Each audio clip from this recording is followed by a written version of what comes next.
What's going on, guys? You guys are tuning into the Night Crew podcast, where we shine a light on people, the stories, and the realities that come alive in the dark. I'm your host, a night shift lifer, a private security vet, and an owner, and someone who has seen the industry from the inside. Tonight, we're on a viral video of a Baltimore bouncer and his sloppy neck crank. Let's go! The nights are dark and full of terrors. But this is where we belong. When the streets are empty and the city sleeps, we keep watch, we keep moving, we keep the lights on. Welcome to the Night Crew.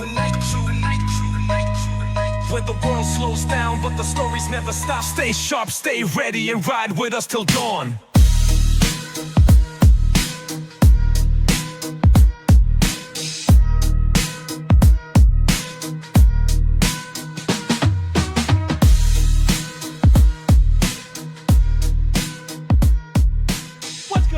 Welcome back. You guys are tuned to Night Crew podcast tonight. Before we get the show started, we're on Form Energy Blue Blitz. I've been seeing these a lot on podcasts, and I've been seeing them in the store, and I said, you know what? We need to try it. So we're trying it because I've been so stuck on Ghosts that I've been leaving all these new energy drinks out on the shelf. Not tonight. The pull. The pull!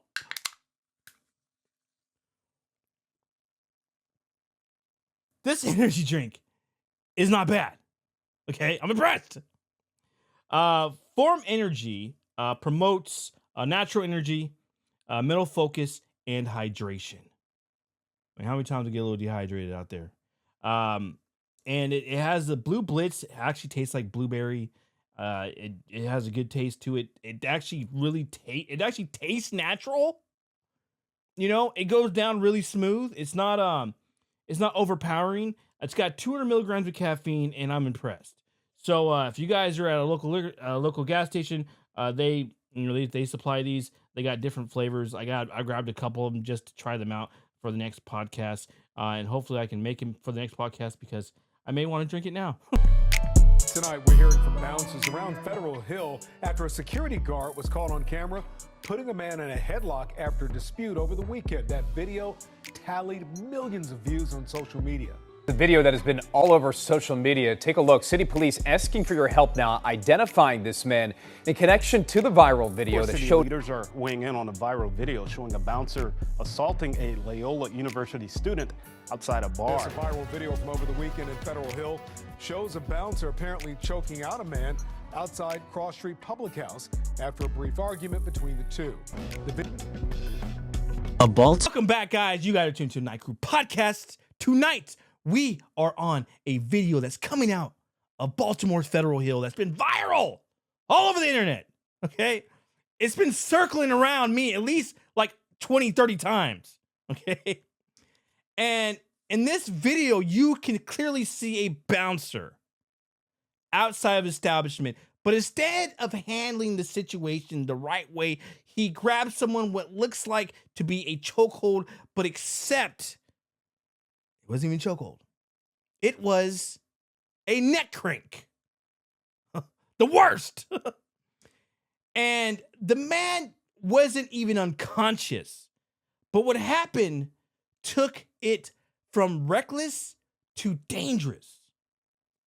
The bouncer slammed the patron's head into a car window and the glass shattered. Okay. Now the police say no one called 911. Okay, no reports were filed. No detectives are investigating this. And me working in the nightclub, our thing was you do not call 911. Working the nightlife, we're told as bouncers, don't call 911 unless it's an emergency. Okay? So in a situation like this, we would not call 911. Why? Because the more times you guys call 911, or the more times we call 911, they put a nice little sticker on our establishment. What do you do? Put stickers on it. Why do you get stickers? For being a good listener. For being a good listener. Which one are you going to pick today? I will. And when you have too many stickers, okay, it's not for because you did a good job. It's because now the police department in the city is seeing that this establishment might have some problems and we may need to start checking it out. You know, taking a look, seeing what's going on over there, see what processes are broken and what we need to do to secure this nightclub so we don't continue having problems, we don't continue getting called. Okay. Now that I got all that stuff cleared out for you guys. Okay. In the nearby restaurant, what we believe the bouncer security guard was in front of was Cross Street Public.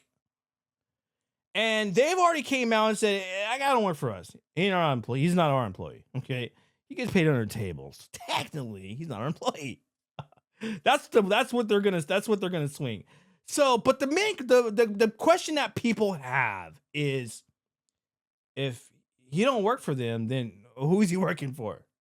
Because you can clearly see just by looking at the video and just by my experience in working in nightclubs, that guy was definitely a bouncer, the doorman. Okay, and he obviously wasn't wearing any identifiers. Why wasn't he wearing any identifiers? It's because he's either he's a felon or unable to provide security services because of his record. Two, he could be potentially a workers' comp case where he has to be at home and take disability and can't work, and so he's getting paid under the table. Three, or child support. He doesn't want his baby mom to know that he's working. So those are a few things that I've seen over the years in working the nightlife and working with various different bouncers. That was a lot of their the reasoning for not wearing any security identifiers. Okay, just in case the state comes and visits us. So I want to break down this video, and the incident begins with what it looks like a brief argument. Okay. And maybe just even a disagreement. Maybe the patron wants to come back inside the club or the bar, but he's already too intoxicated, and the guys say no, you can't come in. Now, the patron appears to be intoxicated. Okay, you can see in the video the way he moves and the way he's sizing the bouncer up, and the way he's testing him. And if you guys ever worked a nightclub establishment before, we get tested all the time. Sometimes they'll test you because you're too big. Sometimes they'll test you because you're too small. And I mean, I've been tested plenty of times before too. Okay, I can't say that I handled every situation the way I should have, but over experience and over time, I've learned new techniques on how to handle some of these knuckleheads. Okay, right there, as the patron sizing the bouncer up, that is a moment where I believe a trained professional bouncer, security guard would know exactly what to do. And that is your chance. That's my chance. That's your chance to de-escalate. Step back, create some space, and use some verbal judo. Hey, man, you step back. Hey, calm down, man. I'm sorry, bro. Can't help you out, whatever. You can keep control by staying calm. I'm only going to say this one more time, sir. Calm down. I'm calm! And by being professional in this situation, regardless however this person is acting towards you, okay? But instead of walking back, okay, instead of backing up and creating that space, the bouncer reacts emotionally. He immediately grabs the man, the patron, and throws him into this sloppy neck crank.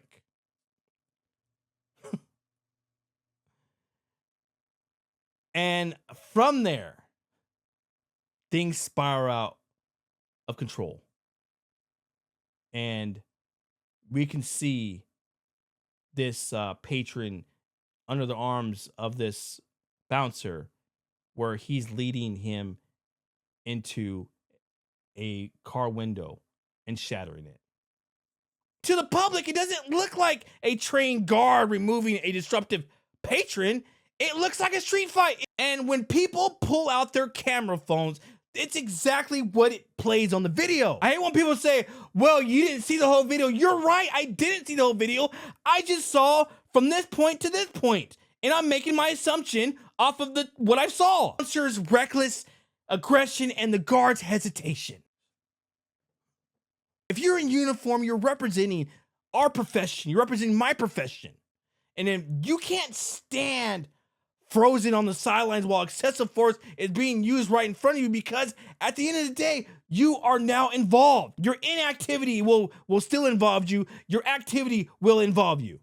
And your activity will depend on how you handle the situation. If you help, you make the situation worse. But if you're trying to grab these two and put them, hey, you go over there, hey, you go over there, that is what you gotta do. And you talk to your own people. Sometimes I have a fellow bouncer of mine knows that me and this guy don't like each other. So he's going to say, you know what, Eric, I'm going to step in. I'm going to handle this guy. That's what should have happened. And the inaction from that security guard makes our whole industry look complicit. And one of the main things, the reason why this is going so viral, is we can't ignore the crowd. Multiple patrons were standing watching this whole thing go down. Some of them yelling, some of them pleading with the bouncer to stop, but no one stepped in. And that's another layer to the story by the bystander effect. People saw what's happening. They knew it was wrong. They didn't want to intervene, whether it was in fear of the bouncer's size, fear of escalation, or just in shock. The result is the same. The man is nearly choked. Not really choked, but he has this weird, nasty neck crank across his face and gets slammed into a window while the crowd just stood by. I understand that. It doesn't help. You guys don't help the situation, because if the guy would have died, you guys would have just sat there with your camera for, oh dang, the guy died. Hey man, let's stop here, okay? Why is this important for us in the private sector? Because this type of incident that drags our entire profession through the mud. The headlines don't say random guy outside a bar. They say bouncer or security guard. And when people see that, they don't think the difference between licensed professionals and an untrained and unlicensed guy working at the door for cash. They lump us all together in one big lump. Let's talk about the technique for a second, okay? A trained professional knows a few basic rules, right? We know de-escalation comes first. Communication for all security, wherever you're working, has to be the primary tool. And if you get physical, it's controlled, it's measured, okay? It's lawful. And what we saw in Baltimore did not exhibit any of that. That was poor technique mixed with bad judgment, okay? I'm assuming that this guard doesn't do jujitsu, okay? I'm assuming this guy maybe likes to watch UFC, likes to watch mixed martial arts. I don't know. But I don't think he's ever stepped foot into a jujitsu gym where this warranted him this type of reckless and dangerous technique. I brought a friend with me. Buddy had too much to drink. Buddy needs to go to sleep. Buddy's fighting with the bouncers. Buddy's fighting with the bottle girls. Buddy's fighting with the bartenders because they won't give any more alcohol. We've already kicked him out several times. He's hanging by the door. He's trying to fight every single person that comes out. And we say, buddy, you gotta go, man. Buddy said, I ain't going anywhere. So in a situation like that, okay, this guy really doesn't want to work. Whatever, we try to be nice to him all we can. I do not agree when it comes to putting people in chokeholds. But if it's all you got, it's all you got. But here's the difference between a chokehold and a neck crank. This is a neck crank. Okay? You can see Buddy's neck is still exposed. Okay, so he's not going to get choked out. This neck crank, it just goes right under the jawline, and it's annoying. Call them jawbreakers, neck cranks, whatever. It's annoying. It's a dirty jujitsu trick. And you don't get tapped out by this. It's just annoying. But the person was still moving around, still fighting with the security guard. Obviously, he's intoxicated. But he's intoxicated. He won't stop moving around because I have him in this funky neck crank. He's trying to fight. He's still trying to fight me. But Buddy needs to go to sleep. And the only way we can put Buddy to sleep is by slowly putting our arm right under his jawline to his neck, and we're going to make sure that his neck is going to meet our biceps, okay? And we're going to put our hand on our chest because we're true Americans, and we are going to pledge of allegiance to the flag of the United States of America.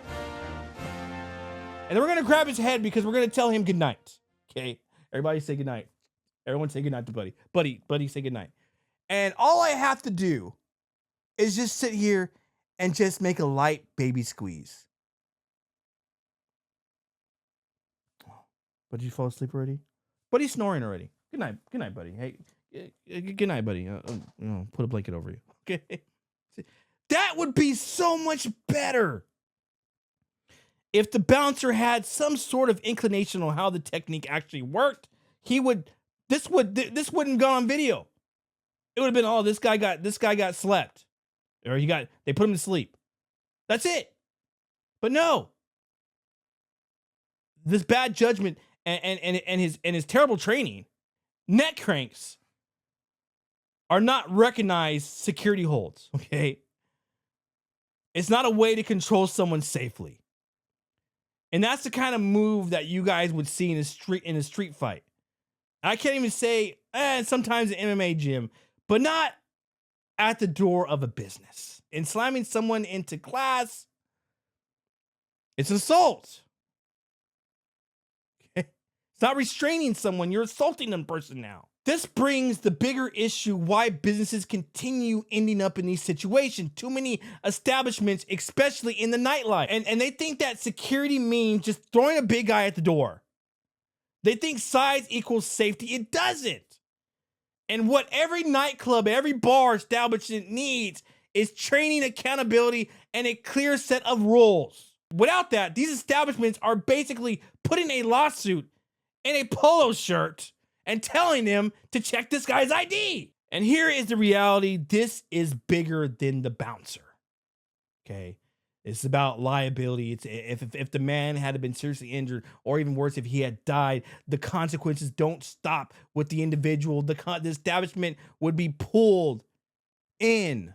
Lawsuits, criminal charges, reputation destroyed. Even if the cross street public house is telling the truth that he wasn't their employee, if he's standing at their door, people are going to associate him with the business. One reckless move can cost a business more than a year's worth of contracts, more than a year's worth of profit. That's why training, licensing, and professionalism matter, not just for the safety of patrons, but the survival of businesses.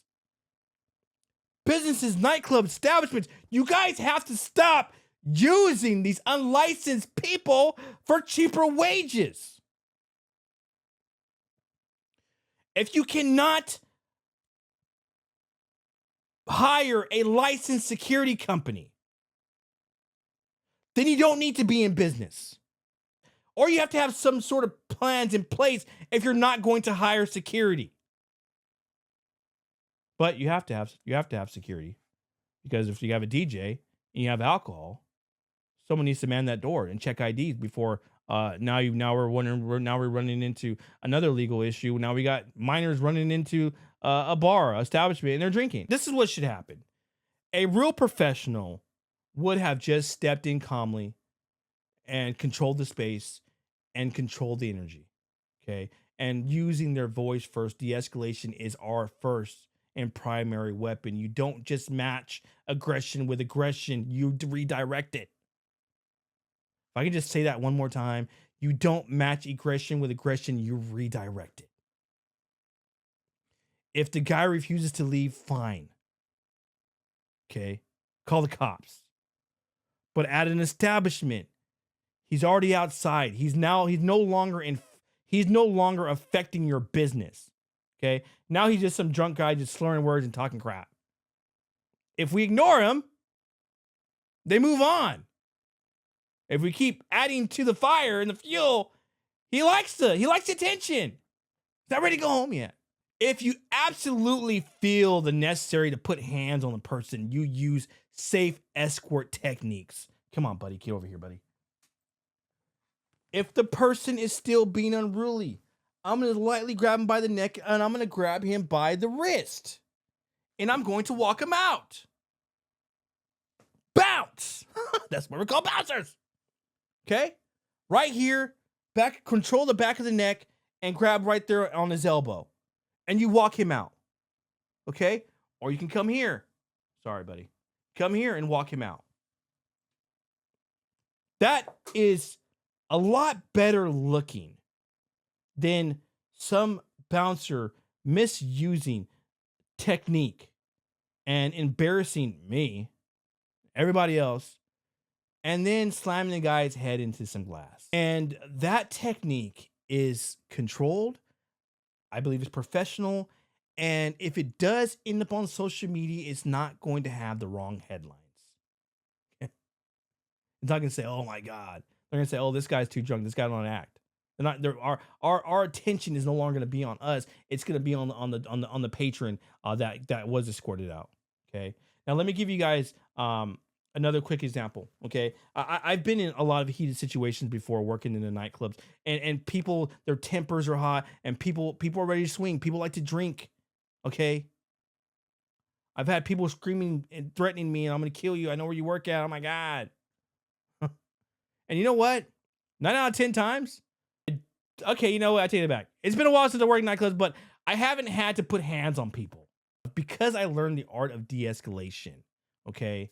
And the few times I've had to step in physically, I did it in a controlled way. I would be able to explain my actions to the client. If the police had to show up, I'd be able to explain my actions to them. Or even if I had to step into a courtroom. Okay.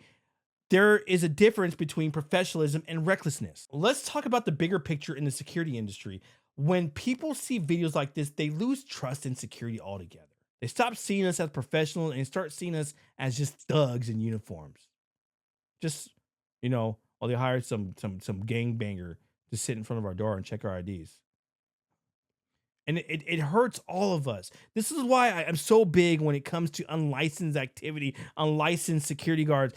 Is because when they display this, no one is asking if they have a guard card. They're wearing a shirt. They're performing jobs as a security officer. And when they start acting out of the scope of their job, it affects not just me, but it affects everybody. And it also affects our industry. It hurts our credibility. It hurts the trust that we try to build with the people in the public. I don't want someone to come to my nightclub that I work in to say, oh my God, that bouncer, Eric guy, he's always throwing us on the ground and he's super violent. I don't want to come here tonight. Now we're losing business because I'm a violent person, or that person that works with me is a violent guy, and they see him because they saw him for the last 3 weeks putting hands on somebody. And us licensees and us professionals have to separate ourselves from that. We need to be clear. What we saw in that video is not security. It's untrained, unprofessional, and most likely probably unlicensed. And it has no place in this industry that I serve, the industry that you serve. Our job is protection, not going out there provoking and pissing people off.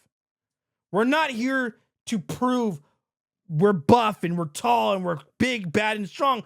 We're here to keep people safe. When people enter a nightclub, I want them to leave the same way they came in. I understand if it's a woman and her makeup is coming off and her hair is wild, she had a good night.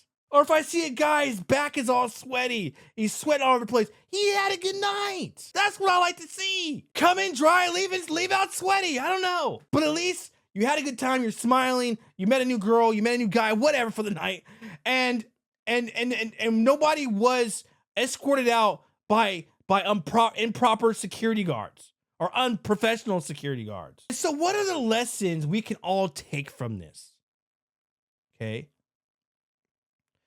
There's a few takeaways that I believe that if we apply these to our job, if we're out there working a nightclub or establishment where there's a lot of people, I believe that these lessons can keep us out of the spotlight, keep us off of YouTube, off of TikTok, off of Instagram.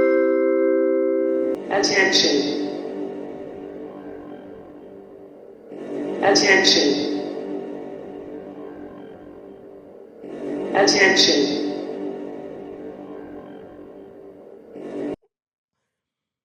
And de-escalation comes first. If you're not using your voice, your body language, your presence to calm things down, you're already failing. Okay? Lesson 2. Proper. Get over here. Get over here, buddy. Proper technique matters. Get out of there. Ah! If you don't have to get physical, it has to be safe, controlled, and justifiable. Can you leave that nightclub that night saying, you know what? I did a good deed today. But neck cranks and smashing heads into the glass, that's not technique. It's reckless behavior. It's aggressive behavior. Professionalism is what separates real licensed security guard versus unlicensed security guards. Anybody can put on a vest. Anybody can stand at the door. But it takes training, judgment, and accountability to actually protect people. Nice little verbal judo too. And if you can't do that, you do not belong in this field. You do not belong in my industry. If you are in uniform, you don't just stand there and let your coworker or let your partner just beat the hell out of someone. Presence without action is complicity. You see something being done wrong, step in, stop it, and protect the profession. As much as that patron that was put in the chokehold in the whatever neck crank. Working nights, working security. I've worked with a lot of really good and experienced guys, and they keep a straight face all night long. And these guys used to be the ones to calm me down. Okay, hey man, calm down. It's not worth it. When I first started venturing off and bouncing and night stuff. Bystanders matter too. If you're a patron and you're watching all this stuff go down, don't just pull out your freaking camera phone and start filming and pleading from, oh God, stop, hold on, stop, don't do that. Step in, call 911, find another person of authority. Silence and inaction make problems worse. People have died because they just sat there and pulled out their camera phones and watched what happened.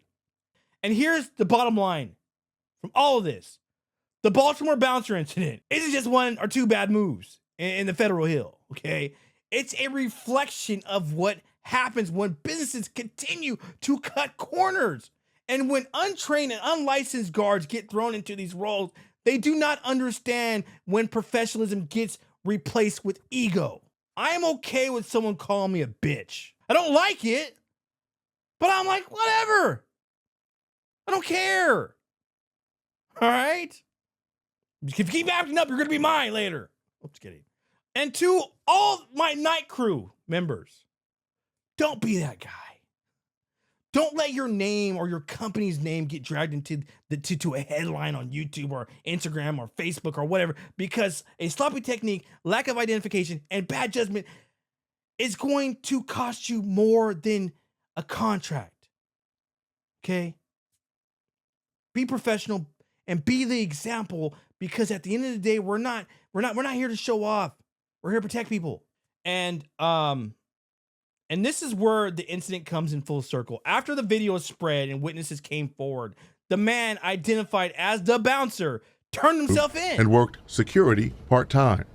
The judge ruled despite Weaver having no convictions or trouble with the law, he used his position as a security guard and escalated the assault of the victim in a very violent way. He's now facing first-degree assault charges.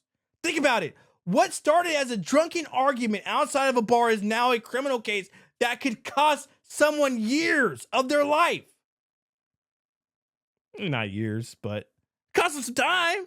They'll be identified. They're already blasted on the internet. And this is the dangers of poor decisions in security. When you abandon professionalism and when you skip de-escalation, you go straight to reckless behavior. You don't just put a person at risk. You put your freedom and your livelihood and your future on the line. And every choice you make in a uniform, I mean, even out of uniform, if you're representing security, has consequences. Okay. In this narrative, these consequences are going to be playing out in a courtroom now, not as a okay, I won't do it again. Okay, that was a bad move. I need to find other ways of handling. Now it's getting dragged into a courtroom, and now this person has to learn by consequence. Don't be that consequence. All right, guys, I'm all out of time. Talked a lot. I'm all sweating over stuff. This is real. I see this stuff happening all the time. I haven't worked at a nightclub in a while, but I want to. If anyone wants to hire me for one night, gotta get it out of my, I have an itch. But we have to handle things more professionally. Okay, we want everyone to have a good time. And if they're been drinking, that's okay. You know, we've all been there before. You know, and one thing too, if you guys bounce at nightclubs, do not drink on the job. Okay? I know, I mean, if you guys remember me, I used to drink on the job all the time. Okay? I said it. As a bouncer. I just couldn't handle these people emotionally. Sober. So I used to choose to drink. And when I chose to drink, I made bad decisions. So I assume that this bouncer, this guy walking around in a polo and some jeans, was intoxicated as well. Okay. Let me know what you guys think.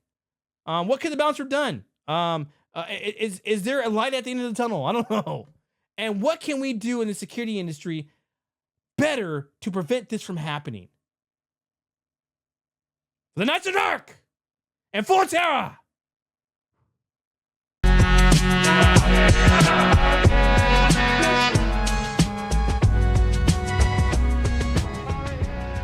This has been the night crew. Stay sharp. Stay safe. I'll catch you on the next shift.